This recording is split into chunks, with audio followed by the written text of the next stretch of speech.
Hi guys, this is Tita Lavinia of Titas of Pageantry, and I have someone really special for you. This is very exciting for me because when I started having this YouTube channel, as you know, guys, I've only interviewed our Philippine queens and our beauty contestants from the country. But this is actually my first time to interview a foreign candidate. So please welcome Lindsey Coffey, Miss Earth 2020 USA. Hi, Lindsey. Good evening. Hi, Tita. Thank you so much. Honestly, I didn't know I was your first foreign national title holder, so thank you so much. I feel so honored. It's so exciting.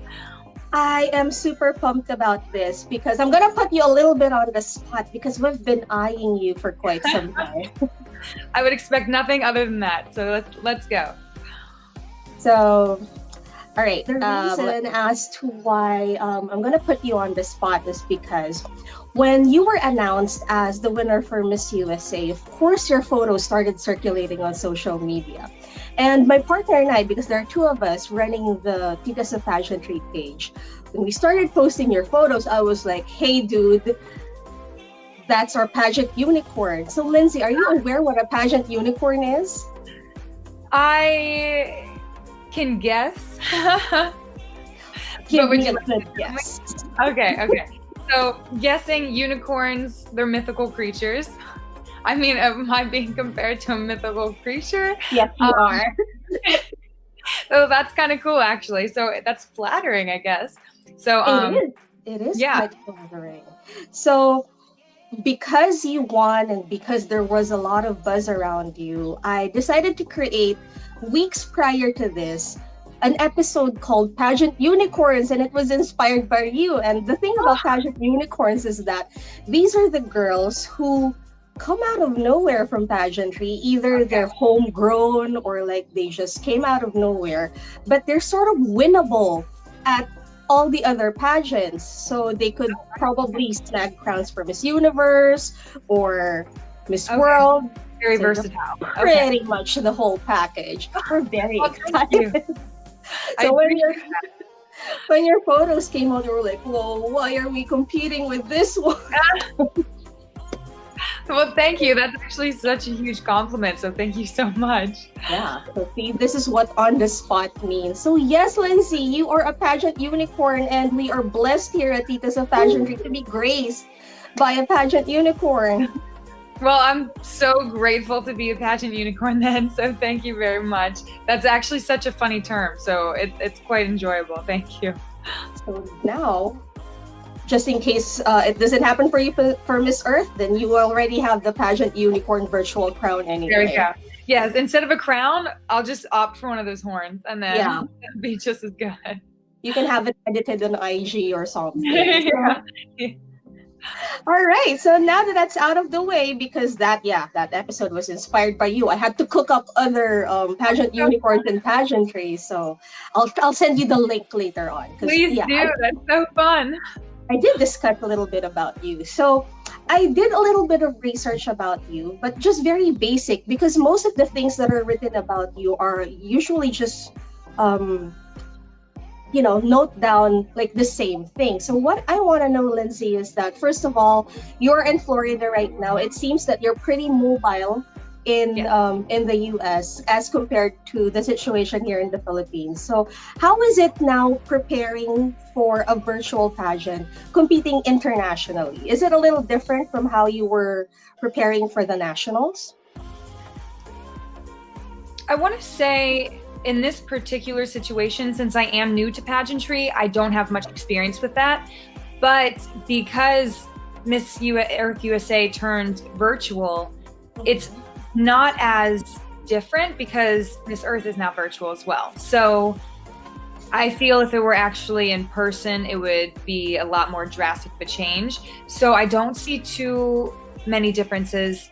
The only differences I see are positive, whereas now I have a whole team behind me. And with Miss Earth USA, I literally did everything myself.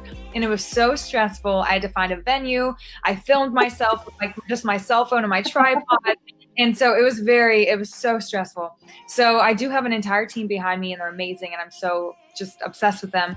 And then we get to move around a lot. As you said, I'm very mobile. I'm just even mobile in general for my work. So now with Miss Earth, that kind of incorporates a little bit of my work lifestyle where I am traveling a lot. And it was a bit difficult in the beginning due to COVID. However, we've been able to loosen up restrictions on who can get tested for COVID. So now it's recommended to get tested even if you think you've been exposed to someone, whereas before it was only if you have symptoms. So now even if you're asymptomatic and you just maybe think you were encountering someone who was exposed, you can get tested. So now it's so much more lenient and relaxed where I can get tested regularly, so I can always keep my health in check. And the precautions that are with our airports in different states, everyone's adhering to them. So it's very easy to kind of move around during this time to film all these different videos that we have. But it's been fun. Well, I'm glad that you're having fun because you did mention, and I also heard some interviews as well and read on some materials that this is actually your first foray into pageantry. So what happened there? Where have you been all our pageant lives? I've been under a rock somewhere. I know. I of course knew of pageantry, but I've never really researched it or looked into it. Occasionally I would see Miss Universe stuff on TV, and that's about it. So one day I just thought, hey, let's give this a shot. I'm very curious what this is about. So my very first pageant ever, it was in person, and it was in November 2019. Very small, brief pageant, and I think it was 1 or 2 days.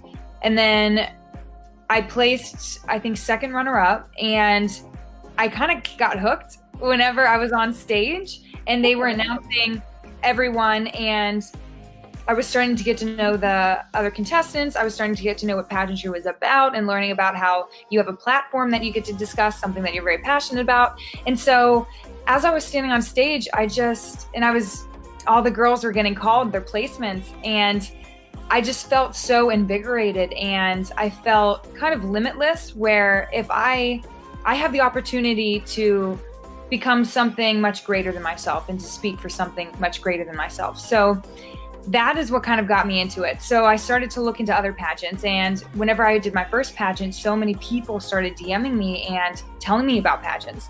So I found the Miss Earth organization, and I kid you not, it was like the stars aligned, and I read about it. It just aligned with all of my priorities. It was crazy to me. I didn't even know Miss Earth existed. So I ended up finding the deadline, and I just made the deadline. So then I went into the pageant, and then I ended up winning the pageant. So everything, it just kind of like the stars aligned throughout the entire process. But that's how I got into it. So it was very, very random for sure. And, this is something that's also very different, at least for a pageant analyst point of view, because as you know, in Philippine pageantry, it's very cutthroat. We're very much like the ones in the Latin countries like Venezuela and Colombia, wherein you have girls who are super young, they groom them, and then of course the pageant fans wait for this girl to move from one minor pageant all the way to the national. So we are used to seeing someone, and we're used to that waiting for years until someone develops the bone structure or maybe enriches her own, knowledge about everything, because when you start a little younger, you're a little wobbly. So in your case, it's a very pageant unicorn story. I mean, it just seems like Miss Earth fell into place for you. It really did. It was crazy. And just considering I didn't know anything about this industry, and I'm still learning. I'm learning so much. And I did learn that the Philippines, huge into pageantry, like huge. So I'm learning all of this. Yeah, it's very impressive. So I'm honestly entering an entirely new world. It's so different. I am so happy that you're experiencing this on your own, and I'm happy that in your situation, no one really tapped your shoulders or pushed you into it. This Yeah, was no. something that you did on your own, and it's a little different because usually modeling and pageantry they don't really mesh well. Although we've had several models, of course, because it's the easiest pool to tap into to get like the tall girls Yeah. or the well-traveled girls or the girls who could really communicate with each other. Because when you're modeling, you're speaking to like women, men or women from other countries as well. So what about the transition from modeling to pageantry? Because although it's virtual, I know it's a little different, it's a little more structured. How was that for you?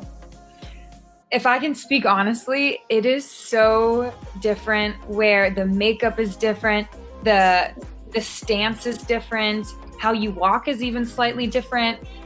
Just even the posing on stage, it's so different. For work, because modeling and pageantry are two completely separate worlds, they're very different. And I wasn't even used to seeing me with that much makeup on. And it felt like just such a different world. So it was hard to transition to just see me as that type of individual, because I'm more, just even with my work, for example, black is such an industry color. So my wardrobe would just be like kind of all black. And I see a lot of pageant girls and pageant queens. They're very colorful. They have so much like personality in their smile, where like in modeling, it's like all black, stone cold face, like don't really smile. So it's very different. It's such different worlds. Even though I do have a personality and I am very outgoing and talkative, in modeling though, just from a picture, you can't tell that. You just see stone cold, like, it's centered. But with pageantry, I get to actually bring out my personality into it a bit more. So that was kind of fun. And, personality nowadays, it really plays like a huge role. Like, I don't know if you've done your research, but it's a thing here in the Philippines. We know our pageant history, but if you're an analyst or if you're an enthusiast, you can pretty much trace how different taste levels have developed from before. It was so easy to dismiss pageantry as like an event where you have a bunch of girls lined up and there's really nothing in their heads, just beauty. But nowadays it's not that narrative anymore. Yes. Right? Yes, So that's what I noticed as well. Yes, because when I first, as I mentioned, I didn't really know much about it. I only had the stereotypical image that came with pageantry. So that's what I always thought. And then once I got involved in it and I started researching it, and I thought, oh, this is way more than what it used to be. You have a platform, you have a passion you get to speak about. You have something in your head that you want to discuss, it's just not a pretty face. So I completely agree with you on that.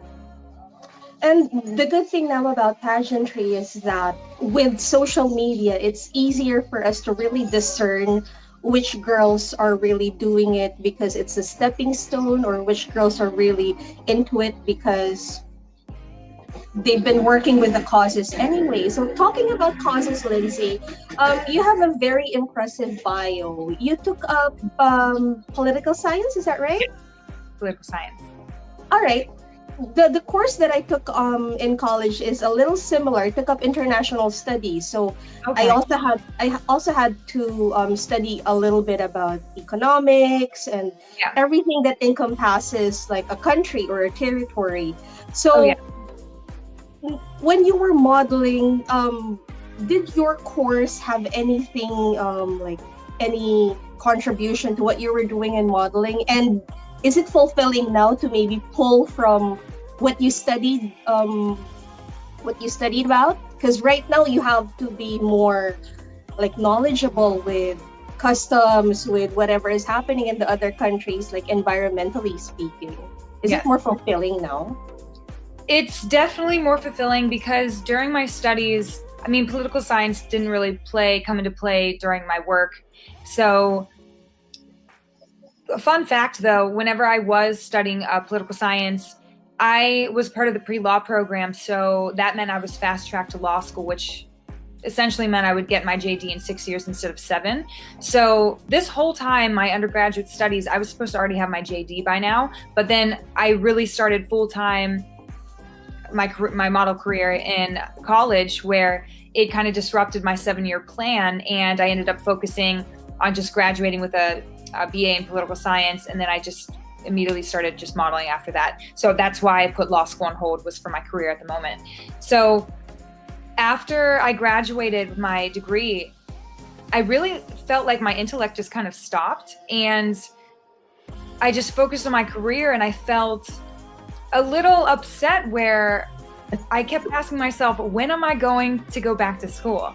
And yes. And so as time passed, I even felt I was maybe even losing some of my intelligence because I wasn't constantly stimulating my brain, and just through work. So being back in pageantry, being back into staying up to date with current events, reading about also international affairs, reading about the environment, and just learning and reading so much, it's really stimulated me again. And it's encouraged me even more to go back to school, because I thought I had lost my wit and my brains. And really, it was just kind of sleeping for a while because I really hadn't activated it. So pageantry, honestly, has really motivated me even outside of my advocacy. It really motivated me in my personal life, where I'm like, I need to go and get my JD now so I can just further pursue my advocacy and really take an action on such a legislative scale. So yeah, I feel a lot more motivated now compared to whenever I was just working. That's really good to hear, because at least now we know that we're dealing with someone who just isn't out there for the glam factor. I like that you have the excitement going around you, because I'm looking at you at the screen. You light up whenever you talk about these things. So I know that this is something that's truly meaningful to you, to at least apply practices or maybe knowledge. Now, yeah, as you said, we're sleeping not too long ago. And, in Philippine pageantry, and I'm sure in other countries as well, we like our pageant girls to be informed, to be vocal, to be intelligent, and not just because the marketing people did all the work and distributed materials out there and said, this one has a really impressive bio. So no, I really hope you get the chance to really showcase all of that. I hope so too as well. Because in the meanwhile, I wasn't focused on what I was studying, like what I graduated with. I wasn't focusing on law. So I do have other interests, and I do love to read. So in my free time, I would be reading books, but it wasn't books that would further educate me in the area of law or of climate change. It was more so, I'm very also interested in psychology and quantum physics and quantum theory as well. So I'll read a lot of those books, but it's not going to really push me in my academia. So now I'm really focused on my academia and really getting my JD. So I'm very motivated. So I'm super excited about that. I'm super pumped that we have someone excited, and I like that you seem to convert the nervous energy into something super positive. And what about the reception of the people towards you? Because first of all, I know that when somebody goes into pageantry, a lot of people would say, why? It's so outdated. Do you have friends who you had to explain the whole thing to them, or not really?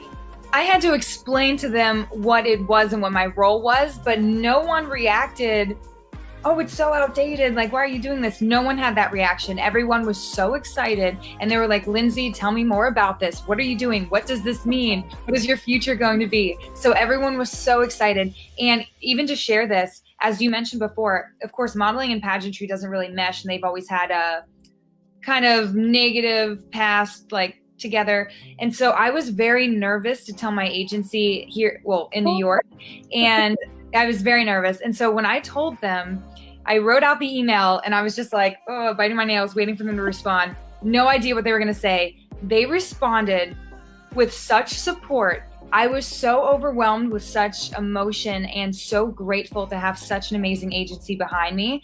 I was just through the moon, over the moon. So I couldn't even think of the words, and I still can't, to articulate how good that made me feel. So everyone had such a positive reaction to this, and I'm so blessed for that. I really am, because I was so nervous. And so I'm happy that you're at least having like these experiences that are really positive. Because your aura, it seems like you're super effervescent. It seems like you're super pumped to get into this. And at least on our end, we don't have to like, oh my gosh, she might find some faults in pageantry because, as you know, it's not a perfect system. It gets looked into a lot, especially when you have a combination of outspoken women who, you know, it seems still very polarizing. So when you were doing your research about pageantry and things like that and stumbled into Miss Earth, how was that like looking at your social work? Because you have several causes that you work with, and how was it like to feel like I'm entering this pageant and these causes could have more of an audience? Was this something exciting for you, or was this something, you know, I think I have to do more? I actually don't. What I want to say, I was always actively involved with environmental agencies and the Humane Society. I love working with animals, but I never posted any of that. So, oh my goodness, I swear I heard a kitten meowing, and I was going to say, is there a cat meowing? But I didn't say anything. Oh my goodness, that's so precious. She has 2 cats. Oh my gosh. I have 17, Lindsay. These are the youngest. Oh my goodness, those little babies. I want to hold them so badly. I swear, I heard them meowing. Oh my god. They're so cute. Here. It's hard for taking them in. 17. Oh, I wish I could be you. Oh my goodness. One of my goals in life is to own a plot of land, like a farm of land, and honestly I can have rescues. I could empty the kennels. Anyone that doesn't want a family that doesn't want their pet anymore, I want to take all of the animals that I can, cats, dogs, donkeys, you name it, and I would just keep them with me on my land, and we would just live such a beautiful life together.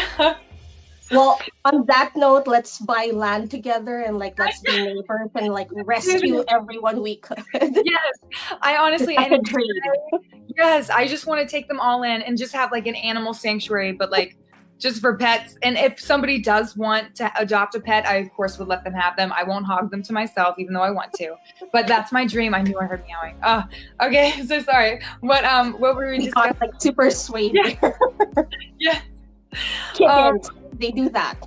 Yeah, I know. They like brainwash you. Okay. What were we talking about? Causes. Oh, yes. Okay. Environmental causes. Okay. So yes, I never really posted photos of me doing charity work or volunteering. Okay. It was just never something I did. So no one really even knew that side of me because I didn't feel the need to announce it. But now, as I have this title, I do kind of have to announce it in a way just so they can see, since it is a larger audience and they're watching you. So it was odd for me to start taking photos of me volunteering and transitioning to that. I don't know if other people have felt that way, but just because I never documented it before. So documenting it was an odd transition for me. But now that I'm getting used to it, it's starting to get a little bit more normalized because I feel it could come off insincere and not very genuine when you're documenting it. So that's why I never did. And so just doing it now, I feel uncomfortable a little, but I'm working through that.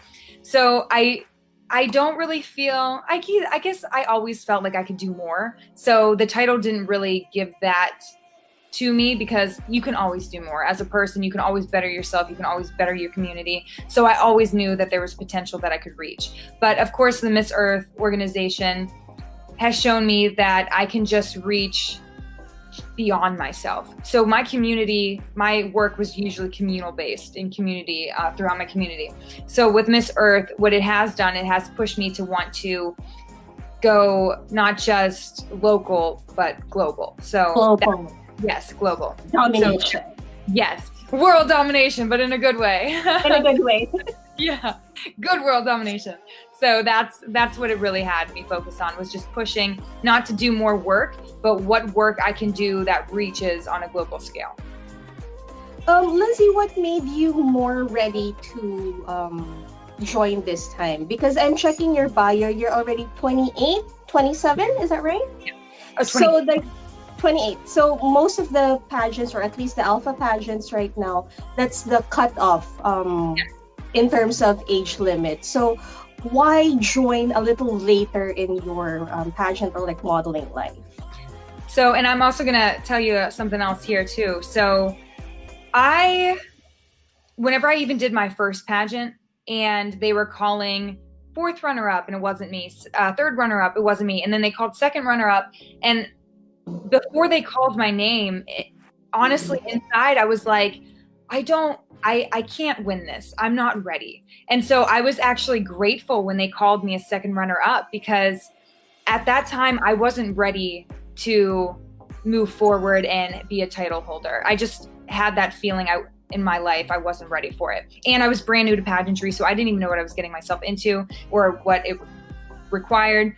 So when I mentioned the stars aligned with Miss Earth, literally they aligned because I was ready and I wanted this more than anything. So I didn't know much about pageantry, so I didn't even know they had age cutoffs. And whenever I got into it, that's whenever I discovered, 25 is an age cutoff, 26, 28. And so that's what I'm saying. When the stars aligned, they aligned because I just made the age cutoff for Miss Earth USA. So I had no idea that I was going to age out. The stars were there and I researched it and I just made the cutoff. I just made the deadline. It honestly seemed like it was fate. And more importantly, I was ready to win. I was comfortable where I was at in my life. I wanted to make a difference. I was ready to make a difference. So it was so perfect. I can't even explain it enough. It just worked out so well. So I was meant to be part of the Miss Earth organization, not the first pageant I was in. I was meant to do this. It's a really good mindset coming from you, because in our case here in the Philippines, like I mentioned earlier, since we watched the girls from the first time they start, getting themselves really known out there. So the thing with us is that there's always that panic factor whenever we have girls near that age out period. And most of the time they get a little, panicky even more, because by the time that they try out, maybe it's like their second or their third try. So it really messes with their mind. So, right? So with you, at least, that some of the details are super unimportant because they're so minor, but now that your heart seems to be into this and stars seem to be aligning, well, yeah, good for you. Let's talk a little bit about who Lindsey is without pageantry, without modeling. I know that you're very accomplished. I was checking your bio. You're very athletic. What other things do you do, or what other things are you interested in? Like, everybody's going into plant mode crazy. Are you, getting into that crazy plantita mode? We call it plantita. Plantita, that's funny. So, just even a little backstory quickly. I grew up in the country, so I grew up around animals. I was an hour from a major city called Pittsburgh, and I was an athlete my entire life. There wasn't really much to do anyways besides play sports, so I was outdoors all the time. I was playing my sports. I grew up relatively easy and normal life. I was a great student. I was involved in so many extracurricular activities. I was president and captain of every club and sport that I was in. I was always just out there getting it. Yeah. So, and then I ended up finding a lot of different hobbies, honestly, along the way outside of sports, even though sports plays a major role in my life and still does. Throughout the years, I've discovered painting. I do really like to paint. I like to paint abstract. I'm not that great, but I think I have a couple pieces I put on my Instagram, but it's in a slide if you ever take a look. But they're all kind of different, and some are personal and some are just fun. So I would do painting. I really got into cooking and baking. So I'm a vegetarian.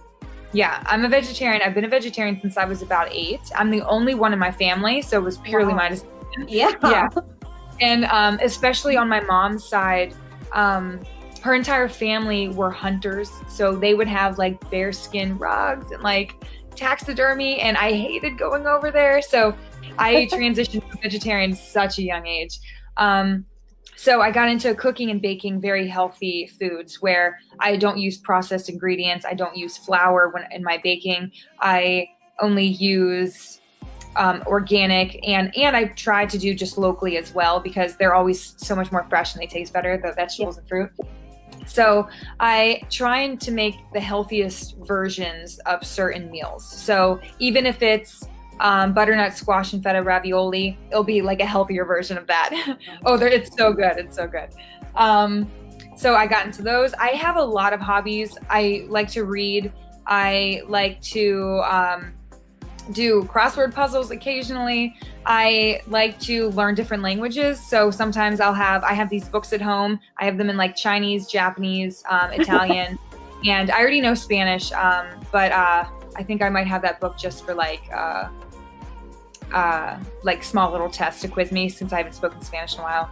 But I've always loved to learn. So I try and do everything at least once, see what I'm interested in. But I go through phases. So yeah, you'll always meet like the baseline Lindsey, but I'll be into something different probably each time you see me. So I do go through phases because I like to do everything and try everything. So I don't even have favorites. Like I don't really have a favorite color. I don't have a favorite like food, like, because I just do everything. Yeah. So you don't judge. Everything is yeah, everything is welcome. Exactly. So yeah, I'm not a favorite person. So there you go. That's good to know. That's good to know. It is a little unfortunate though, because of the pandemic, you won't be able to really come here. And this is something that we look forward to, at least for the Miss Earth fans, because we do know that even with the overwhelming number of girls who come to the Philippines for the international pageant, because most of the staging of Miss Earth happens in the Philippines. And if you have like, let's say 90 girls, they're all treated as family here. Like we have some contestants, they get really close to the pageant fans. And even after their reigns, we still get in touch with these girls. So it is a little unfortunate you can't come here and you guys can't experience that 3 to 4 weeks of grueling but super fun activities. Did you get to research on that, like looking into the Miss Earth portfolio? Yeah, I had no idea we were there for almost a month. So that would have been so amazing to actually participate in something like that, since I've never been to the Philippines and I've traveled a lot. I've traveled a lot of places. I've never been to the Philippines. So I was really excited to go. So whenever I heard that it was going virtual, of course, I was a little sad, but I'm so grateful to even have this opportunity still. So it's a very, very courageous and bold move on the Miss Earth organization to pursue this. So we're making history. So I'm still so grateful to be a part of that. But yeah, so I'm just going to have to go to the Philippines whenever all of this kind of blows over and things get a little bit less hectic, because I definitely want to go and like meet everybody for sure. And it would have been really fun because your training and modeling and maybe being an athlete would come into play, because the activities that you guys would have here, they're pretty much designed to wear you out and really see you, because right? Because you have to go to like several provinces. And I don't know if you've done your research about the Philippines. It's really not easy to go around the country because we're made up of more than 7,000 islands. So I was going to say, because of the islands, yeah.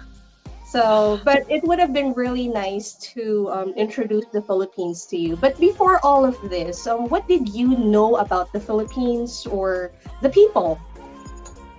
To be honest, I've only known what my friends have told me who have actually gone to the country. So I've known about the beautiful beaches and the wildlife and the jungle. So I've heard a lot of the tourism of the Philippines, not so much of the current events going on in the Philippines. So that was never brought to my attention. So being just in this organization, it's opened my eyes to such information that revolves around each country that's not always the the main picture that you get when you think of a country. So you get to go so much more in depth and actually learn about the people, who they are, how they are, their culture. So I only get to really experience that whenever I am immersed in that country. But since I didn't have that opportunity, I had to resort to looking up on the internet and speaking to you guys. So I've been learning a lot that way. Yeah, so did you figure out we're a little stranger than our Asian neighbors because of, you mentioned earlier that you already speak Spanish. Yeah, that might come in handy. A lot of our words are also based in Spanish. A lot of the local words are based in Spanish because of the historical connection. And yeah, it's not cool to mention this anymore, but we were under America for like 50 years. So a lot of I'm quoting Pia Wurtzbach, Miss Universe 2015. A lot of their practices and a lot of the American culture trickled over to like Philippine consciousness. That's why we're kind of different from our Asian neighbors. We speak the language. I was going to say yes, because your English is such a common language in the Philippines. So I definitely, I'm aware of that. To go around. So, Miss Earth, I'm sure by now you're getting a lot of messages, a lot of DMs. Others would probably welcome your decision to join Miss Earth, but I'm sure you get other things like, why not Miss Universe? Why not Miss World? I have heard a lot of Miss Universe. And I feel most people might not know my age because they ask me why you should go to Miss Universe, and I'm like I'm too old. So, but I have heard a lot of the Miss Universe related comments, definitely. So, choosing Miss Earth, and I like that you're happily oblivious, but I'm gonna bring you to a little dark place, Joe. Not super. But, in the Philippines and maybe in other countries as well, not so much in the Latin countries, because I feel like the Latin countries, we have to mention the Latin countries because they're like the benchmark when it comes to pageantry. So I've learned. Like the girls from Venezuela, the girls from Colombia and Puerto Rico, these are the girls or the countries who really do the work and put in the hard work to get themselves like into the semifinals or eventually win these crowns. So Miss Earth is actually very polarizing. I don't know if you're familiar, but it's a very polarizing pageant because it's the youngest alpha pageant. So if you're not familiar, you have like the 4 or maybe 5 major beauty pageants in the world. So Miss Earth is the youngest, and there is a little bit of a bad rep attached to Miss Earth because the causes are pure, the causes are legit. It's just that the circumstances, it has got itself into a little bit of trouble with some issues like harassment or maybe staying in the country and not bringing the pageant elsewhere. Because as you know, we've had several Miss Earth winners from the country winning in the Philippines. How do you feel about these issues attached to Miss Earth? To be honest, I haven't heard much of that. So this is the first I'm hearing about it. Yeah. So just to gather my thoughts from what you said, if most Filipinos have won the Miss Earth title, I'm not sure. I'm assuming whoever would win the title is just the one that's most deserving of it. So oddly enough, I know Miss Earth is a Philippine-based organization. Maybe being groomed in the Philippines, they just really encompass what Miss Earth really stands for because they know more about it than any other country. So it doesn't shock me that more Filipinos have won the title, just because it is a Filipino-based organization. I don't think too much into all of that. The only thing I know about Miss Earth is just it stands for a great cause that I'm also passionate about, and I don't know how that could translate into having a bad reputation, because amongst all the pageants that I've been learning about, Miss Earth seems to have the most stabilized platform, where the girls that are representing their titles are there because they want to make a difference and they feel that they have a purpose greater than themselves. With the other organizations, from what I've researched, again, I don't know much, but I feel they don't do much with their title. They don't give back as much as they could. But with Miss Earth, it's honestly all about really representing yourself, your country, the world that you're representing under the Miss Earth title, and really stressing your advocacy. That is your one and only job. So the other pageants seem a little bit more into fame and celebrity status and just making gains for your own self, not for the betterment of society. I like that. I like how you view these things, because whenever we have like foreign pageant girls, because it's on trend now to have like interviews like this, we would always say, oh, I hope she doesn't really get into such materials, looking into bad press, because maybe that bad press is like really isolated with some of the competing countries. We try to throw things at each other because they have preferences for other pageants as well, and we tend to just prove which one is better, which one has a more important cause. So I like that you're not focused on whatever small talk is around Miss Universe and Miss Universe, Miss Earth, and the other pageants. You're just focused on the actual platform. And I do like your mindset, because what we've been telling other people, especially those who don't really believe in the Miss Earth platform, is that this is a pageant with not so much glamour involved, because the winners, they really do the work. They plant trees, they go into coastal areas, they go into, get their hands dirty. They're like beautiful NGO workers. You know what I mean? Yes, so, exactly. I exactly know. So like the main purpose is not really to have those beautiful studio photos taken, but to really have a beautiful representation on what it actually means to do the actual work. And if you're ready for that, and if that is the mindset of the others, then battle it out at Miss Earth. Yes. And that's the only way I want to do this, because outside of work, just a fun fact, I do not enjoy having a lot of makeup on. So outside of work, I typically don't wear makeup. And I do love the transformation. I think it's beautiful, but just I model full time. I have so much makeup on all the time. So I really appreciate not having it on. So having Miss Earth be so focused on your platform and making a difference, and not really just a pretty face and let's take some photos. That's why I just fell in love with reading about the Miss Earth organization when I just started this whole journey. But I will say the most interesting thing that I did find was that no American has won the title of Miss Earth. So that was very, very interesting to me, because in America, I feel like we've at least placed in everything at least once. So when no one's placed at Miss Earth, I was like, that's interesting to me.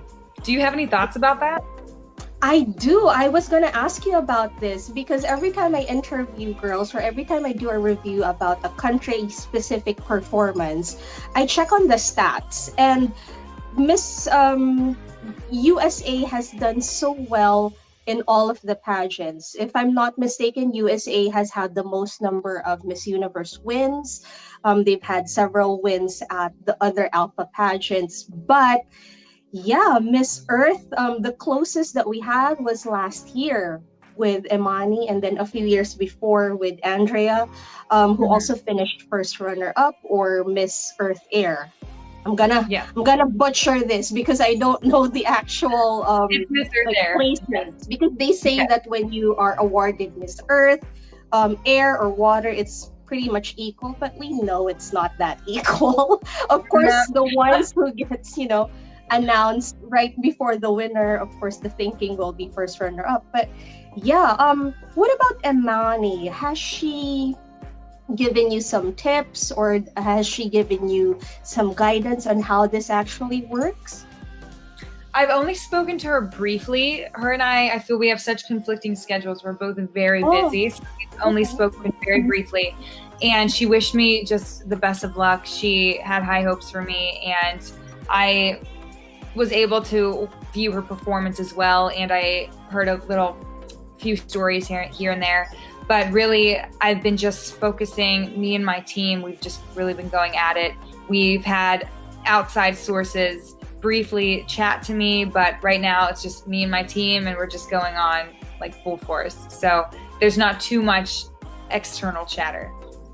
All right. Well, let me give you a little bit of a tip. Maybe this would help, because it is interesting for you to note that USA hasn't actually won the title, knowing that it's so easy for USA to actually snag titles just like that. So what I do know about Miss Earth, and this is something that a lot of pageant fans don't actually realize, is that nowadays it's so easy for contestants to go into a popularity contest. So, of course, the ones who would get the most recall are the ones who are more vocal or more diligent in posting in their social media platforms. So they get the impression that the favorites, because the media here could be crazy as well in zooming into like super mega favorites, without even realizing that a lot of the favorites, they don't really get to advance further going into the final competition, because Miss Earth is actually one of the most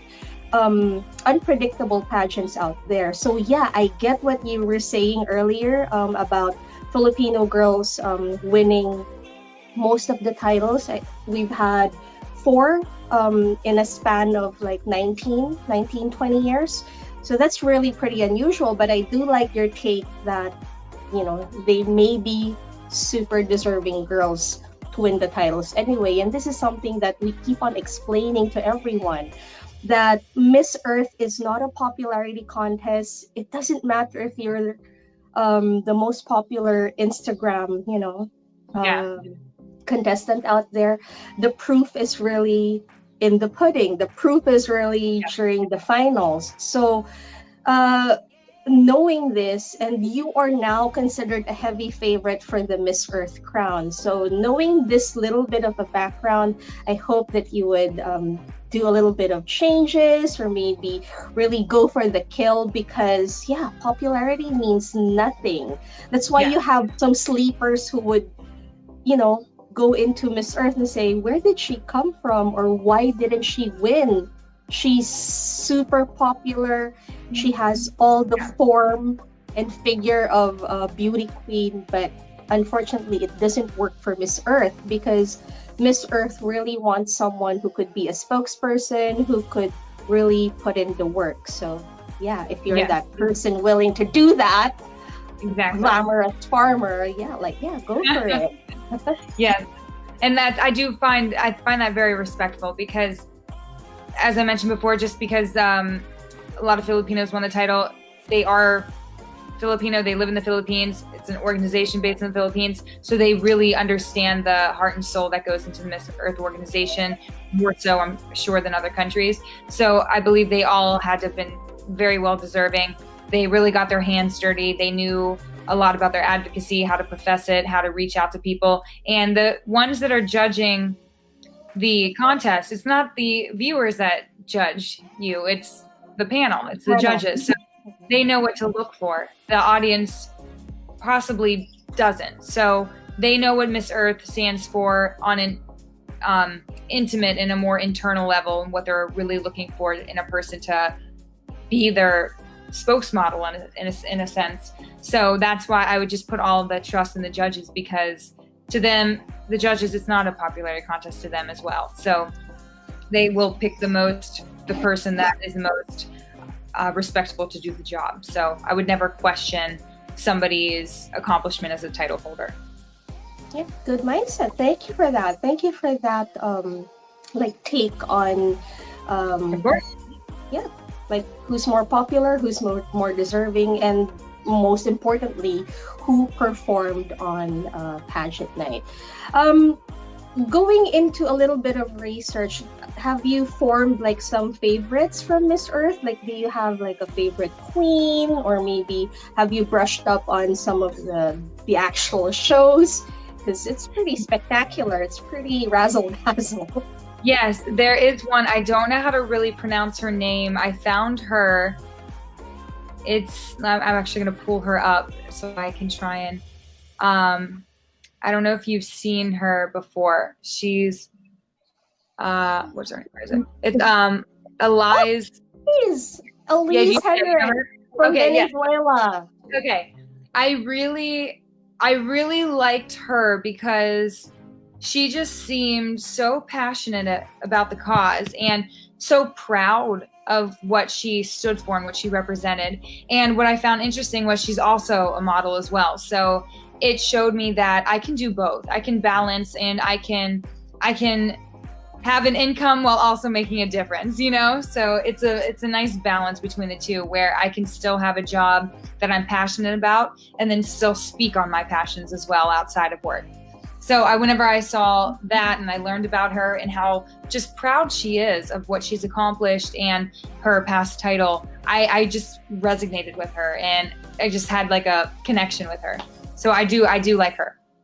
I love Elise. She's one of the most loved Miss Earth queens, because up until now she really works for the Miss Earth organization in Venezuela, if I'm not mistaken. I'm just not so sure if she is now the national director or if she was just heavily involved in one of the Venezuelan representation. But you know, she's always welcome to come here, and she, I know, has put in a lot of work to get Miss Earth the status that it has in Venezuela. Because, yeah, like I mentioned, in these countries, Miss Universe reigns supreme. So to have a former queen bring Miss Earth to a status where it is in that country, and to give it like the gloss factor, and to try looking for the best representative from that country, it's really a big deal. So yeah, it's super nice for you to stumble into Elise. She's really very pretty. It's one of her favorites. I remember when she won.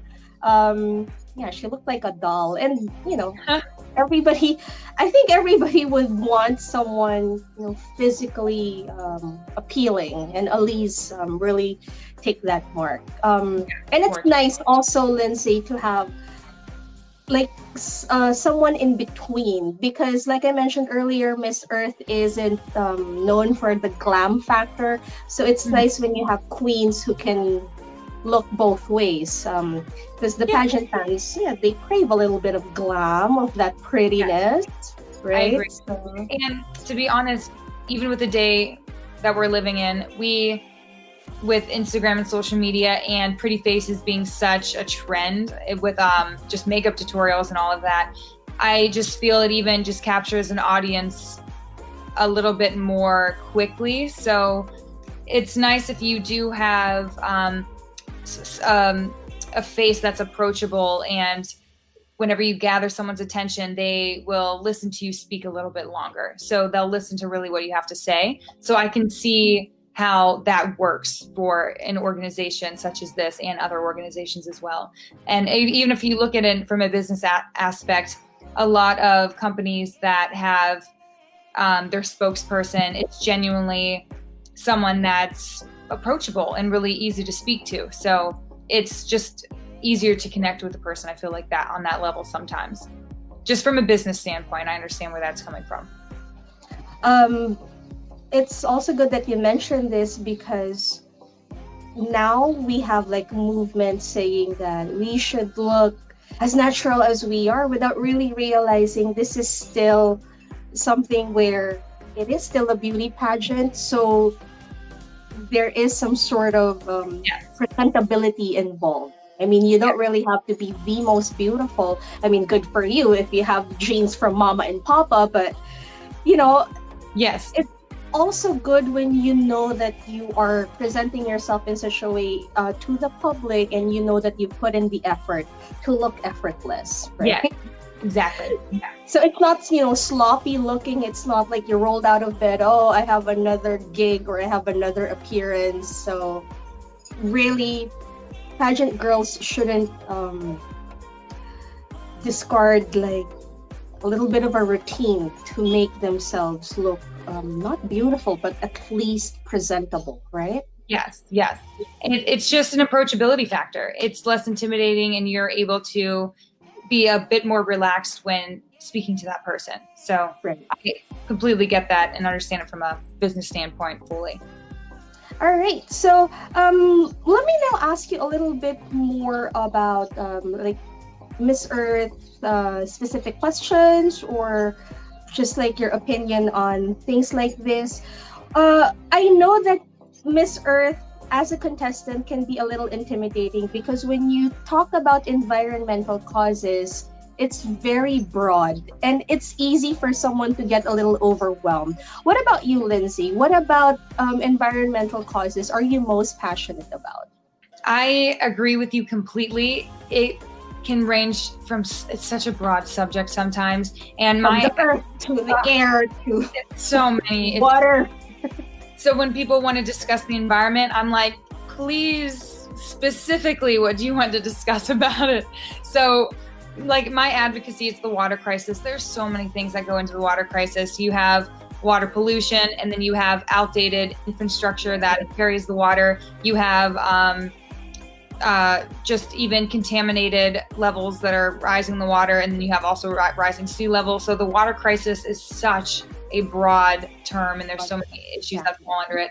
So I am very passionate about the crisis, because out of the four most immediate risks resulting from the climate crisis is the water crisis, biodiversity loss, pollution, and global warming. So out of those four, the water crisis is the number one, because it poses a risk to humanity and regional stability. So that is why I chose that as my advocacy. So I feel like that is very important at the moment. And other issues such as pollution, that is probably the most easiest issue that we can combat in reverse. So the water crisis really stood out to me. So in terms of environmental issues that we're facing, definitely the water crisis is my number one. And pollution, though, even though that is the most easiest to fix, that is also another reason why I find it so interesting and engaging to discuss, because why haven't we fixed it already if it's that easy? I know. Yeah. And like, it is easy. So it's just like a behavior modification. It's to implement certain legislation and policies. So it's very easy to change. So let's just do it. So that's why it's interesting to me, because it should be done by now. And biodiversity loss is another interest of mine, because I am such a nature addict and I love animals. So when I travel a lot and I see that there's a bit of an imbalance in certain ecosystems, it honestly affects me emotionally, because I do have an intimate connection with nature. It's gotten me through a lot of hard times. So when I see an ecosystem being disrupted or destroyed and species being wiped out, it really affects me. Yeah. So I do focus a lot on those issues whenever it comes to environmental. There is another issue about Miss Earth right now. I don't know if you've heard, but I would love to ask your opinion on this. The Thai representation. So Thailand, they sent someone last year. She had a really good finish, but maybe because of the pandemic, maybe because of how different it is to actually appoint someone or stage a pageant, Thailand got the same representative from last year to have them represent the country this year. So she is competing at Miss Earth twice. How do you feel about this? Because a lot of people think it's unfair. It's not something that has been done before, but it's really smart on their part, because they seem to have found a loophole. How do you feel about this? Well, my first question is, if you compete, so say I compete, I'm competing this year, I do not earn a title. Am I allowed to compete again? Because I know Miss Earth Miss USA, you're not allowed to compete at Miss USA twice. So can you actually compete twice at Miss Earth? Well, now they allowed it. We didn't know that it was going to be, well, because I would understand on a national level, because we have the likes of Pia Wurtzbach who competed in the nationals 3 times. In Miss USA, unless you win in your home state or in another state, then yeah, you can compete again. But this has never happened before. So I think they were really smart to push this because it hasn't happened before. It was not something that was written down that you can't compete again. Okay. So, I mean, with this pandemic, it is unprecedented times. So we're going to see unprecedented behavior as well, even when it comes to the pageant sector. So I don't really think too much in it. Each country will always send the best representative that they have. So if they felt that their best representative was their previous title holder, I would support that decision, because I'm not a citizen of Thailand. I don't know the Miss Earth Thailand organization. So whatever they sent forward, I would have trust in. I understand coming from the other perspective as well. Maybe another person should have given that shot, but who's to say anyone else was as deserving, for example? So if she really showed passion and she was a great speaker, she was a great volunteer, she's just a great advocate overall and deserved it, then I don't see an issue with that at all. So as long as you're deserving, then I support that. And I support you for saying this. Thank you. Well, because it's a fresh perspective.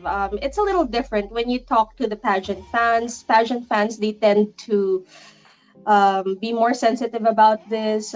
They would say, give chance to others. But yeah, I totally get you, because I really do feel that the organization favored her heavily because, right after she competed in 2019, we still followed her and we still checked out her social media platforms, and she's been very consistent, even if she didn't win the title. So I would understand why the organization picked her again. So thank you so much for that perspective coming from a fellow contestant. It's refreshing that it's not super hostile in the world of pageantry. No. So Lindsey, I am going to let you go now. I know that you will have other interviews lined up, and I don't want to keep on asking you questions as if I'm hogging you all to myself. So I'm going to allow them to get to know you a little better. But thank you for spending some time with me. I honestly enjoyed this. I could continue talking to you. Thank you so much. I really enjoyed myself, and I just want to say thank you for really asking questions to try and get to know me. I really appreciate that. I haven't had an interview like that yet. So it really made me feel seen as a person. So I really do appreciate that. And I know I do have an advocacy that I want to represent, but since I am new to pageantry, no one knows me. So thank you so much for really getting to know me on that level. I really appreciate that. It's been a pleasure. You're welcome. And I also want to thank Lynelle for arranging this for me. Lynelle has had several arranged girls for me. So thank you, Lynelle. Lynelle's amazing. She works so hard. She's so dedicated. She's amazing. So thank you, Lynelle. Mwah. You know how crazy, because I hardly sleep. I don't even know what day it is or what time it is. So whenever I would speak to Lynelle, she'd be up at 3 in the morning. It's always up. Does she sleep? Why are we talking at 3 in the morning? Does she sleep? Lynelle, please, do you sleep? Because you're always available and you're 12 hours ahead of me. Exactly. She's always available, and sometimes, Lynelle, I'm not gonna even open my chat for you because it's my Netflix time. She's always there, always there. She has always such work ethic, unlike anyone else. Yeah. There. Lindsey, I really do hope that you, I don't know, get further into Miss Earth. It would be really nice for you to win or to be part of the court, because I know that these girls, they come to the Philippines and I personally haven't been very involved at Miss Earth because I reserved that for my partner. I know my partner is really into it. So my partner is the one who gets to really meet the Miss Earth girls. I'm just out there observing. But I really hope that you take this further so that if there's a chance for you to come to the Philippines, maybe we could meet, maybe we could beso, like, you know, girlfriends. And Yes, exactly. yeah. It would be nice for you to experience hospitality here in the Philippines because I know that this is something I could definitely put out there. Hospitality here is great. Yes. So hope you get to experience that. Yes, and I would just love to have a girls' day. It would be so much fun. Right. But I definitely wish to further. The goal is to be involved with the Miss Earth organization. But as I mentioned before, this journey has been written in the stars so far. So I'm really trusting this path that I'm on, and whatever happens, happens. But of course, it would be amazing to just continue this journey. I'm hoping the stars lead straight to there because it's led me here already. So I'm just looking towards the sky. Yeah. But it's like you breathe through. So yeah, I am really hoping, although I'm not gonna put all my money on you because I might also try to interview all the other girls. But thank you, my pageant unicorn, for giving me time for this. And good luck on your journey. I know you're going to do really well. I think you are in the right state of mind to win all of this. Thank you so much. I greatly appreciate those kind words. So thank you so much. It's been an absolute pleasure. So grateful I got to talk to you. And thank you so much for calling me a unicorn. All right. So I'm going to grab one of these and then I'm just going to say a good goodbye to you. Maybe I should name you Lindsey. Should I name you Lindsey? Yes. I haven't named them yet. You haven't? I have. I don't want to super get attached when they're this little, but she seems chunky enough to survive this. So I think you'll be Lindsey for now. Yes. Do we agree? Yes, all right. Yes. Oh my goodness, I love little Lindsey. Lindsey it is. Make her little unicorn, little thing. Right. She's a little blonde, but I'm sure you're pretty flexible with the color. So I can wear wigs. I'm gonna wait till you turn a little blonde, and then I'm gonna post a photo and say Lindsey on Lindsey. So that's so funny. Let's do that. I'll hold you to it. All right, so Lindsey, thank you. I won't hold you any longer. Thank you so much, and to your national director, to Team USA, good luck to you guys. Thank you, Tita. We're waiting for you to get that crown. We all are. Thank you. All right. Thank you. Bye. Thank you. Goodbye.